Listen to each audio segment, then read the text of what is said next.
কাকুলি, ও কাকুলি, বাহিরে আসো, বাজার থেকে সবজি কিনে এনেছি। সবজিগুলো খুব মজা করে রান্না করো তো। আরে কালু, তুমি রোজ এত সবজি আনো কেন? হ্যাঁ, এই সবজি খেতে খেতে তো আমি বিরক্ত হয়ে যাচ্ছি।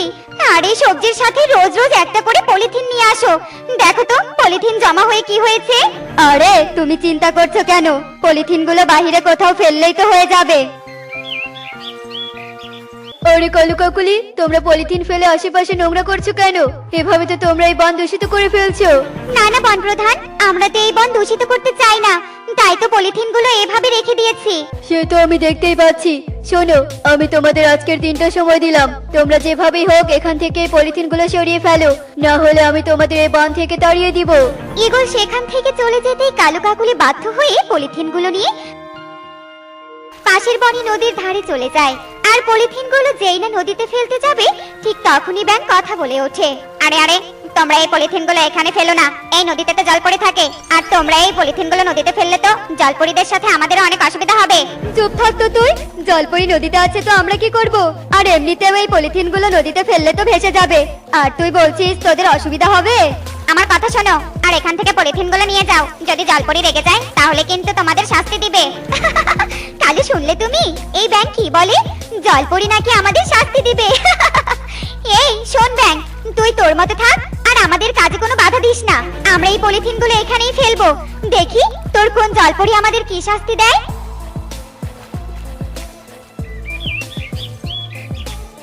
এ কি, নদীর এই অবস্থা কি করলো? আমার তো এখন সাঁতার কাটতে খুব অসুবিধা হচ্ছে। ব্যাঙ, তুমি তো এখানেই ছিলে, তুমি কি জানো কে এমন কাজ করেছে? এরপর ব্যাঙ জলপরীকে কালু কাকুলির সমস্ত কথা খুলে বলে। ওই কালু কাকুলিকে আমি পরে দেখে নিব, কিন্তু এখন যে এই নদী পরিষ্কার করতে হবে, আর তা না হলে যে আমি এভাবে সাঁতার কাটতে পারবো না। আর এভাবে তো নদীর মাছগুলো মরে যাবে। ঠিক তখনই সেই পথ দিয়ে টোনাটুনি উড়ে যেতেই জলপরী তাদের দেখে ফেলে। এই যে টোনাটুনি, একটু এদিকে আসো তো, আর এই পলিথিনগুলো সরাতে আমাকে একটু সাহায্য করো।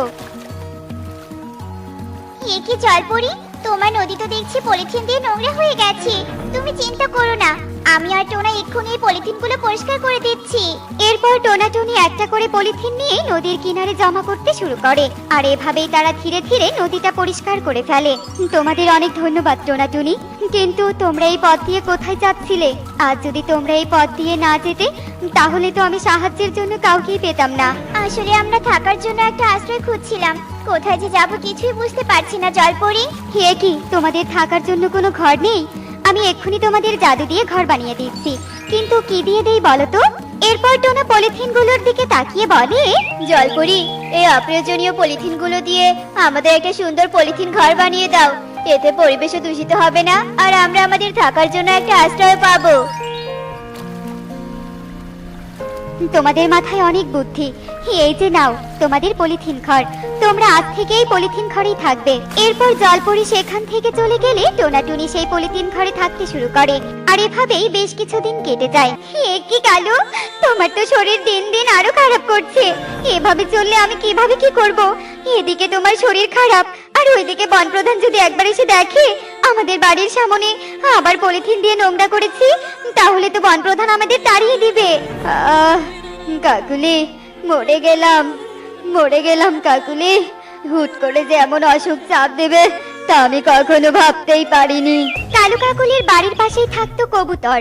কবুতর কালু কাকুলির বাড়ির সামনে এমন নোংরা দেখে বলে, এই কালু কাকুলির জন্য তো দেখছি এখানে থাকাই মুশকিল হয়ে যাচ্ছে। এরা নিজেদের বাড়ির সাথে সাথে বনটাও নোংরা করে ফেলছে। না না, বন প্রধানকে গিয়ে বলে দিতে হবে।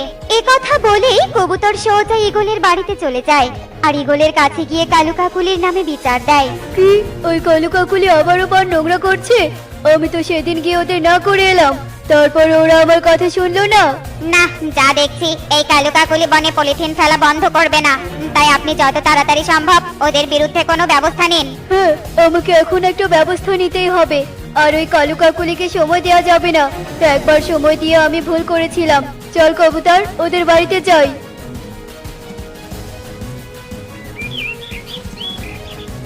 কালু কাকুলি, বাহিরে আয়, বন প্রধান তোদের সাথে কথা বলতে এসেছেন।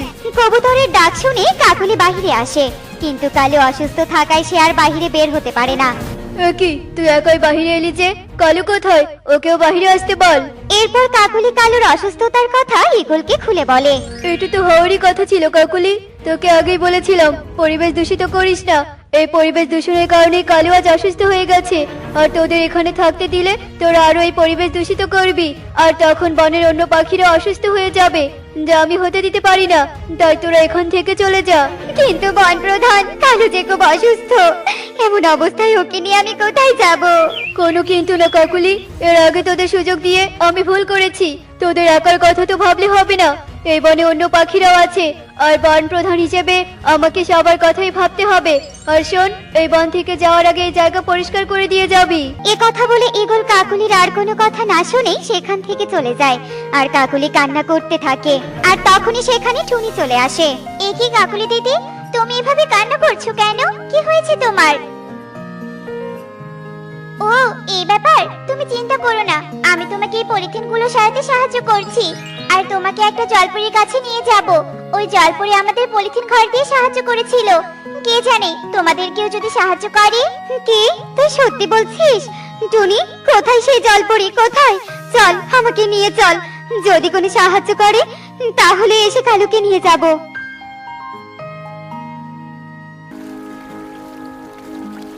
জলপরী, জলপরী, তুমি কি শুনতে পাচ্ছ? জলপরী। কি হয়েছে টুনি, হঠাৎ আমাকে ডাকছো কেন? আরে, এর কথাই তো আমাকে ব্যাঙ বলেছিল। টুনি, তুমি এই কাকুলিকে নিয়ে এখানে কেন এসেছো? এই কাকুলি আমার নদী নোংরা করে ফেলেছিল। আরে জলপরী, তার মানে ব্যাঙ সেদিন সত্যি বলেছিল? আমাকে আর কালুকে ক্ষমা করে দাও জলপরী, আমরা ভুল করেছি জলপরী, আমরা বুঝতে পারিনি এই পরিবেশের ক্ষতি করার ফল আমরা ভোগ করছি। কি বলতে চাইছো তুমি? পরিবেশ দূষিত করার কারণে কালু অনেক অসুস্থ হয়ে গেছে, আর বন প্রধান আমাদের ওই বন ছেড়ে চলে আসতে বলেছে। দেখলে তো কাকুলি, তোমাদের নিজেদের কারণেই তোমরা আজ বিপদে পড়েছো। কিন্তু চিন্তা করো না, আমি তোমাকে সাহায্য করব। কিন্তু তুমি কথা দাও, তুমি আর কালু এখন থেকে পরিবেশ দূষণ করবে না, আর কোথাও কোনো নোংরা ফেলবে না। ঠিক আছে জলপরী, আমি আর কালু আর কোথাও কোনো নোংরা ফেলবো না। পরিবেশ নোংরা করলে যে আমাদের স্বাস্থ্যের অনেক ক্ষতি হয়, তা আমি কালুকে দেখে হাড়ে হাড়ে বুঝতে পেরেছি। এই নাও কাকুলি, টুনিদের বাড়ির পাশে আমি তোমাকেও একটা পলিথিন ঘর বানিয়ে দিলাম। যাও, কালুকে এখানে নিয়ে আসো। আমি কালুকে জাদু দিয়ে সুস্থ করে দিচ্ছি। এখন থেকে পলিথিন মাটিতে পুঁতে রেখো, কিন্তু না হলে আবার কখন কোন বিপদে পড়বে তা কে জানে। তোমাকে অনেক ধন্যবাদ জলপরী, তোমার এই উপকারের কথা আমি কখনো ভুলবো না। আমি এক্ষুনি গিয়ে কালুকে নিয়ে আসছি। এরপর কাকুলি কালুকে জলপরীর কাছে নিয়ে আসলে জলপরী জাদু দিয়ে সুস্থ করে দেয়। আর তারপর থেকে কালু কাকুলি টুনিদের সাথে জলপরীর দেয়া পলিথিন ঘরে থাকতে শুরু করে। তো বন্ধুরা, দেখলে তো পরিবেশ নোংরা করলে কিভাবে রোগবালাই ছড়িয়ে পড়ে। তাই আমাদের উচিত সবসময় পরিবেশ পরিষ্কার রাখা। সাদা মেঘ, বনে যা খরা শুরু হয়েছে, কদিন পর পরই তো বৃষ্টি দিতে হচ্ছে। গতকাল সারা রাত ধরে বৃষ্টি দিয়েছি, আজ তোর পালা। আজ রাতে তুই বৃষ্টি দিবি। দুদিন আগেই তো আমি বৃষ্টি দিয়েছি, আজ আবার বৃষ্টি দিতে হবে? প্রতিদিন শুধু আমাদেরই কাজ করতে হয়। আর আরেকজনকে দেখো, কি সুন্দর বসে আছে, যেমন তার গায়ের রং তেমন তার বৃষ্টির রং। এজন্যই তো তার কোনো কাজ নেই, সারা দিন শুধু বসে বসে দিন কাটায়। তুই একদম ঠিক বলেছিস, এই কালো মেঘ কোনো কাজেরই নয়, নাচে রূপ নাচে গুণ। এই যে নবাবের মতো সারাদিন বসে না থেকে মেঘরাজ্যের মেঘগুলোর তো খেয়াল রাখতে পারিস, তাই নয় কি? কোনো কাজই তো করিস না। তোমরা সব সময় আমার সাথে এভাবে কথা বলো কেন? আমাকে বৃষ্টি রানী বৃষ্টি দিতে বলেনি দেখি তো, আমি বৃষ্টি দেই না। তাছাড়া আমি বৃষ্টি দেই না বলেই তো মেঘরাজ্যের কম বেশি সব কাজই করি, তাও তোমরা আমার সাথে এমন কেন করো? আমি কালো বলে? কাজ করে তো উদ্ধার করেছিস, তোর যে গায়ের রং, তোর সাথে তো কথাও বলতে ইচ্ছে করে না। তুই এই মেঘরাজ্যের একটি বোঝা, বুঝেছিস? তোর গায়ের রঙের মতো তোর সবকিছুই কুৎসিত, এর সাথে অযথা কথা বলে লাভ নেই। সাদা মেঘ, তুই আয় তো, বনে বৃষ্টি দিতে হবে। কালো মেঘের মতো তো আমরা গুণহীন নই, আমাদের বৃষ্টির রানী অনেক দায়িত্ব দিয়েছে। চল।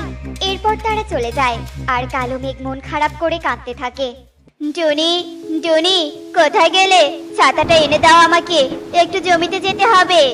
এই যে নাও তোমার ছাতা। তাই অসময় বৃষ্টির মধ্যে জমিতে কেন যাবে? জমির আল কাটতে হবে, তাছাড়া বৃষ্টির পানি জমিতে আটকে গেলে ফসলের ক্ষতি হবে, তাই জমিতে যেতে হবে।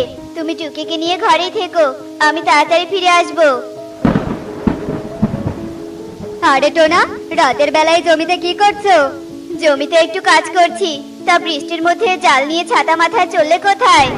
বৃষ্টির মধ্যে পুকুরে ভালো মাছ পাওয়া যায়, তাই পুকুরে যাচ্ছি মাছ ধরতে। চলি গো, তুমি কাজ করো। এরপর কালু চলে যায়, আর এদিকে টোনাও তার নিজের কাজ করতে থাকে। জানিস সোনালি মেঘ, আমার বৃষ্টিতে বনের পাখিরা অনেক খুশি ছিল। সবাই আমার বৃষ্টিতে নিজেদের মতো আপন মনে কাজ করছিল। সবার খুশি দেখে আমারও খুব ভালো লেগেছে রে। আমারও ভালো লাগে যখন আমার বৃষ্টিতে সবাই আনন্দ করে। সত্যি, বৃষ্টি দিয়ে যখন আমরা বনের পাখিদের সাহায্য করতে পারি তখন খুব ভালো লাগে। সাদা মেঘ ও সোনালী মেঘ যখন এসব কথা বলছিল তখন কালো মেঘ এসব শুনে খুবই কষ্ট পায়, আর সে কাঁদতে কাঁদতে সেখান থেকে চলে যায়। সত্যি তো, আমি একটা গুণহীন মেঘ। বৃষ্টির রানী আমাকে এর জন্য কোনো দায়িত্ব দেয়নি। আমার গায়ের রঙের মতো আমার বৃষ্টিও কুৎসিত, তাই তো সেই বৃষ্টি কখনো কারো কাজে আসবে না, আর কেউ কখনো আমার প্রশংসাও করবে না। সবাই আমাকে শুধু অপমান করবে। এই মানব গ্রামে আর থাকা যাবে না। এখানকার সবাই অনেক চালাক আর চতুর হয়ে গেছে। আমাকে আর কেউ ভয় পায় না, তাই আমাকে এক্ষুনি এখান থেকে চলে যেতে হবে। কিন্তু যাবোটা কোথায়? হ্যাঁ, পেয়েছি, নদী পেরিয়েই তো পক্ষীকুল। তবে আমি পক্ষীকুলেই যাব। এই বলে ডাইনি পক্ষীকুলের উদ্দেশ্যে রওনা হয়ে পড়ে। এদিকে পক্ষীকুলের পাখিরা হেসে খেলে তাদের জীবন যাপন করছিল। প্রত্যেকে যে যার নিজেদের কাজে ব্যস্ত ছিল। বাচ্চারাও নিজেদের মতো মাঠে আনন্দে খেলা করছিল। কিন্তু তাদের সকলের আনন্দ কিছুক্ষণের মধ্যেই বিলীন হয়ে যায়, কারণ বনে আগমন ঘটে এক ভয়ঙ্কর ডাইনির। পালাও পালাও পালাও, বনে এক ডাইনি প্রবেশ করেছে, পালাও পালাও। ওরা পালিয়ে যাবে কোথায়? ঘরে ঢুকে নিজেদের কানের দরজা বন্ধ করলেই বেঁচে যাবে ভেবেছিস? মূর্খ তোরা! তোদের এই ছোট্ট কুঁড়ে ঘর আমি নিমিষের মধ্যেই ভেঙে ফেলতে পারি, তাই তোরা আমার হাত থেকে পালাতে পারবি না। ডাইনি পুরো বনে তাণ্ডব শুরু করে দেয়। সে বনের গাছ তুলে ফেলতে শুরু করে, বনের পাখিদের ঘর বাড়ি ভেঙে চুরমার করতে থাকে। এদিকে যখন বনের পাখিদের বেহাল দশা, অন্যদিকে সাদা মেঘ ও সোনালী মেঘ অপমান করে কালো মেঘকে মেঘরাজ্য থেকে তাড়িয়ে দেয়। হায় বিধাতা, আমাদের বনকে এই ডাইনির হাত থেকে বাঁচাও। এত কষ্ট যে আমরা আর সহ্য করতে পারছি না। টোনা টুনি, তোরা এখানে? ওদিকে যে সর্বনাশ হয়ে গেছে, ওই ডাইনি টিয়ের পুরো পরিবারকে খেয়ে ফেলেছে। কি বলছো কি? এই ডাইনির হাত থেকে কি বাঁচার কোনো উপায় নেই? তবে কি পুরো পক্ষীকুল ওই ডাইনির জন্য ধ্বংস হয়ে যাবে? বিধাতা, এবার তুমি আমাদের একমাত্র ভরসা, আমাদের রক্ষা করো তুমি। প্রকৃতি দেবী তবে তো আমায় ঠিক বার্তায় পাঠিয়েছে।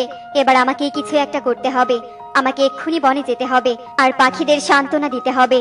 এরপর বৃষ্টির রানী বনে যায়। তোমরা ভয় পেও না, ওই ডাইনিকে ধ্বংস করতে পারে কালো বৃষ্টি। ওই ডাইনি কালো বৃষ্টি সহ্য করতে পারে না।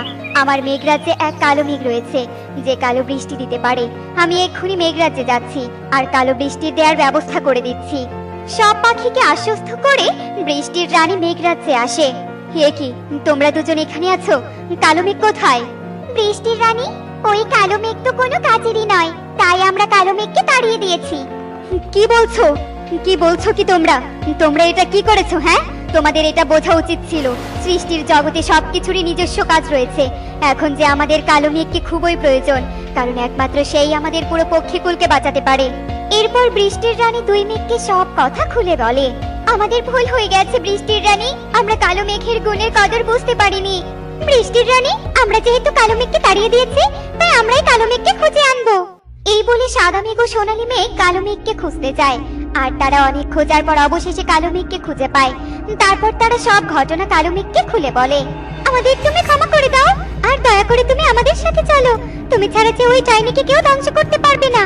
হ্যাঁ কালো মেঘ, আমরা বুঝতে পেরেছি প্রত্যেকেরই নিজস্ব গুণ রয়েছে। রূপ দিয়ে কাজের বিচার হয় না, তোমার গুণ আমাদের থেকেও বেশি।